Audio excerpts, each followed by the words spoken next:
C'est après plusieurs chroniques écrites et abandonnées que j'ai enfin réussi à en finir une sur le film Rock'n'Roll de 1983.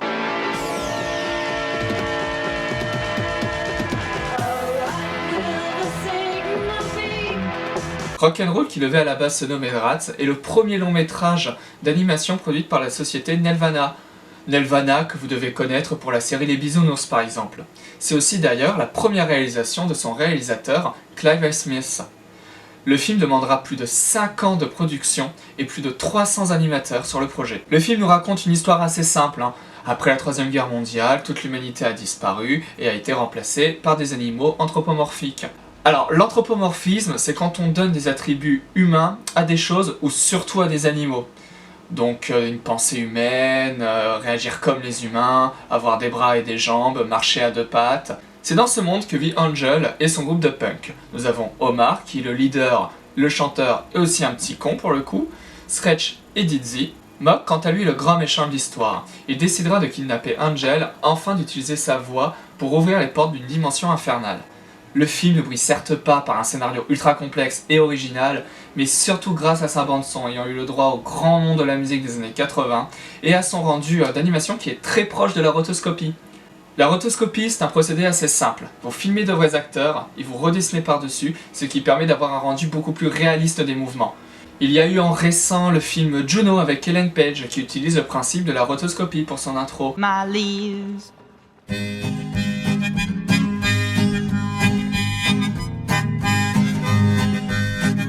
Et en beaucoup plus vieux, nous avons American Pop de Ralph Bakshi.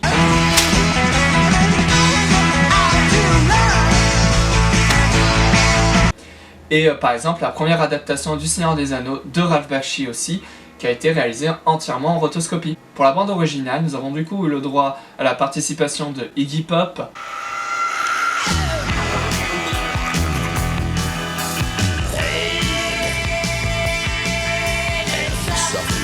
Lou Reed,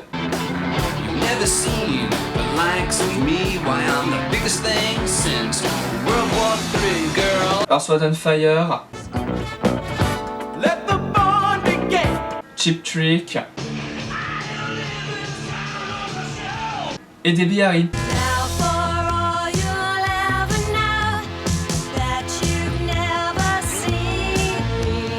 Debbie Harry qui fera la voix de Angel. D'ailleurs, en 1990, Debbie Harry reprendra la musique qu'elle a faite pour le film.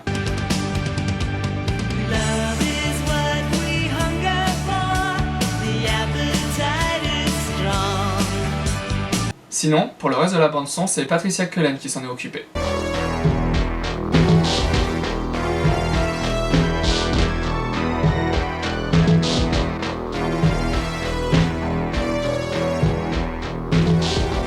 Et pour conclure sur la BO, la musique finale a demandé, selon les dires des concernés, plus de 800 réécritures avant d'avoir la version finale.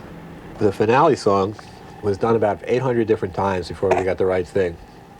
Donc autant dire que le film avait quand même d'énormes ambitions, une fresque animée pour adultes, le tout servi par une bande-son légendaire. Mais malheureusement, le destin en décida autrement, et en partie à cause d'une très mauvaise promo de la part de la MGM, qui n'en avait absolument rien à foutre du projet et le laissa mourir dans son coin, le film ne rapporta seulement que 30 379 $ au box-office, sur un budget de 8 millions. En France, le long métrage n'eut même pas le droit à une sortie cinéma, donc autant dire que se plaindre qu'un film ne marche pas alors que vous ne le sortez pas au cinéma, ou alors comme aux USA dans très peu de salles, c'est quand même relativement con. Mais bon, c'est quelque chose qui se fait énormément dans le milieu. Mais bon, malgré tout ça, elle a quand même réussi au fil des années de se développer une petite notoriété, grâce à son ambiance entre Phantom of the Paradise 20th Century Fox presents Phantom of the Paradise et le Métal Hurlant de 1981. D'ailleurs, le studio Nelvana avait même refusé la production de ce même Métal Hurlant pour se concentrer sur Rock'n'Roll. Columbia Pictures presents Heavy Metal, a trip beyond the future to a universe you've never seen before.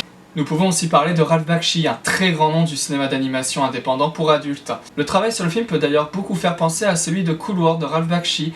D'ailleurs, la chef d'équipe des animateurs pour Angel a bossé sur Cool World.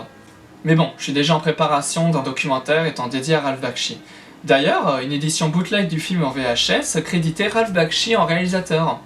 Il existe une version alternative au long métrage étant présente sur l'édition Collector. Cette version faite pour la Canadian Broadcasting Company contient le doublage de Omar fait par Greg Salata pour le public canadien.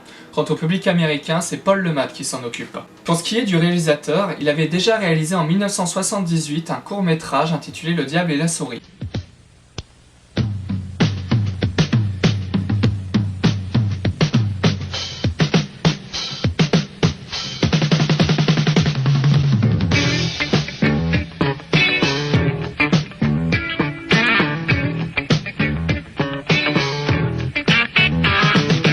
Le Diable et la Souris, c'est un petit court-métrage qui raconte l'histoire d'une jeune souris qui veut devenir une star, et pour ce fait, elle fera un pacte faustien avec le diable. Un court-métrage que vous pouvez retrouver sur YouTube à l'instar de Rock'n'Roll, dispo gratuitement, mais par contre seulement en VO. D'ailleurs, Rock'n'Roll devait à la base se passer dans le même univers que le Diable et la Souris. Sinon, pour en revenir à l'animation, Rock'n'Roll est, jusqu'à preuve du contraire bien sûr, le premier long-métrage d'animation traditionnel, à savoir dessin sur celluloïd et non ordinateur, a utilisé de la CGI sur certaines séquences. Ce n'est qu'un mois après, le 6 mai, que le film d'animation japonais Golgo, adaptation du manga éponyme, ne sortira.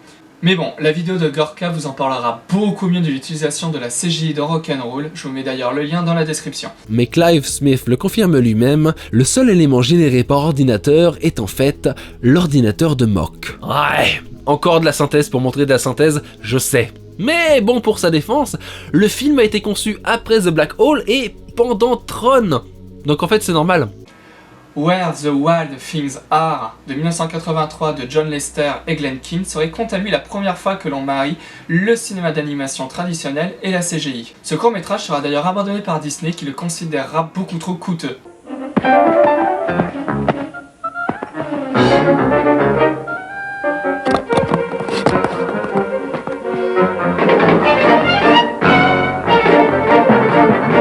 Le petit souci de ce court-métrage, c'est que je n'arrive absolument pas à trouver sa date de sortie, sa date de début de production. Ce qui fait que je ne sais pas s'il a été en début de production avant Rock'n'Roll ou après. Ce qui permettrait de qualifier un peu quel a été le premier projet à réellement emmener ça au devant de la table. Mais bon, sur tous les sites, ils le classent comme sorti avant Rock'n'Roll et comme étant vraiment la première fois que l'on marie le cinéma d'animation traditionnel et la CGI. D'ailleurs, ce qu'il faut savoir, c'est que ce même John Lester du court-métrage fera un petit film pas très connu, sorti par Pixar, qui s'appellera Toy Story, le premier long-métrage d'animation en 3D. Sinon, plus globalement, les têtes pensantes du projet voulaient vraiment quelque chose d'excitant et de puissant et d'aussi original que la musique pour les effets spéciaux, selon leurs propres mots. It was decided in the planning stage that the special effects in Rock'n'Roll would have to be as exciting, powerful and original as the music. Ils ont du coup opté pour l'amélioration de la technologie de la caméra multiplane. Watch out, everything's moving.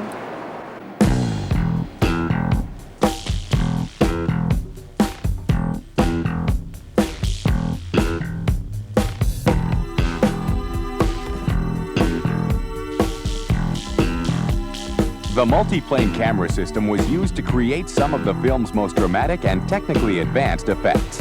La première version, très différente de celle qui sera utilisée en 1933 par Disney, date quant à elle de 1926 pour Les Aventures du Prince Ahmed, réalisé par Lotte Reininger en 1926. C'est d'ailleurs considéré comme le plus ancien long-métrage d'animation conservé. La réalisatrice utilisait des silhouettes découpées qu'elle filmait image par image. Je vais d'ailleurs mettre le lien sur le mini-documentaire sur comment elle procédait et sous-titré en français dans la description.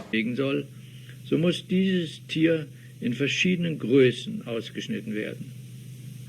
Dann werden die Figuren von ganz klein bis groß oder umgekehrt nacheinander auf den Tricktisch gelegt und aufgenommen.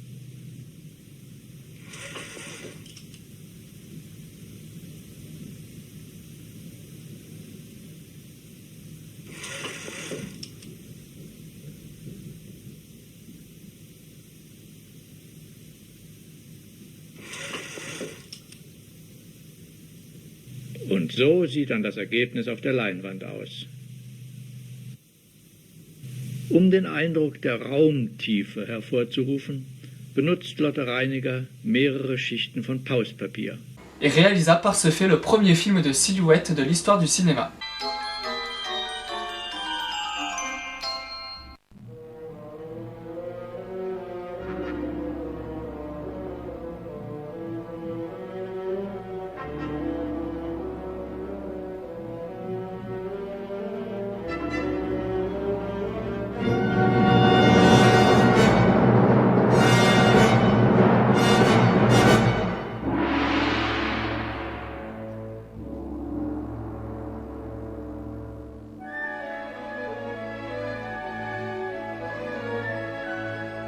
Bill Garity, ingénieur chez Disney, bouleversera quant à lui à jamais le cinéma d'animation grâce à son procédé de la caméra multiplane qui reprend les bases de Lotte Reininger. Je laisserai d'ailleurs le lien vers un site expliquant très bien comment ce système fonctionne.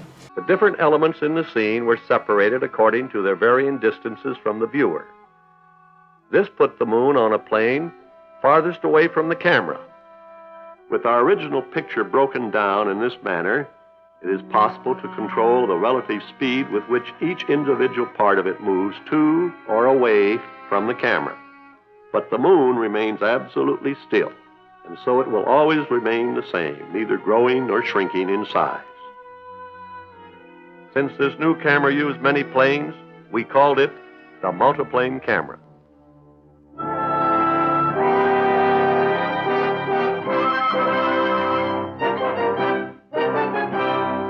Pour conclure, Rock'n'Roll fait partie de ces films totalement oubliés par l'histoire du cinéma et qui pourtant ont énormément de choses à offrir. Une petite perle des années 80, et encore, à ma grande déception, je n'ai pas pu vous dire tout ce que j'avais envie, s'il y a beaucoup trop de petites infos qui ne sont pas exploitables pour ce genre de format. Je vous conseille du coup de vous plonger dans le making-of du film qui est trouvable sur YouTube, je vous mettrai le lien en description. Le seul petit problème, c'est que ça ne dispo qu'en anglais sans sous-titres. Et voilà, c'était une chronique sur Rock'n'Roll. Alors à la base, ça devait être une vidéo beaucoup plus courte qui devait juste donner envie aux gens de voir le film. Mais bon, à force de creuser sur internet, je finis par tomber sur beaucoup trop de choses intéressantes à dire. D'ailleurs, je pense continuer à parler de films d'animation, il y a beaucoup de sujets, beaucoup de choses à en dire. Sur ce, pensez toujours à vous intéresser à tout ce type de films, que ce soit des blockbusters, du cinéma d'auteur, de la série B, de la série Z, du cinéma bis. Vous pouvez toujours tomber sur quelque chose d'intéressant, même si c'est inconnu, même s'il y a 30 personnes qui l'ont vu au grand max. Cela ne veut absolument rien dire. Vous pouvez toujours tomber sur quelque chose d'assez extraordinaire.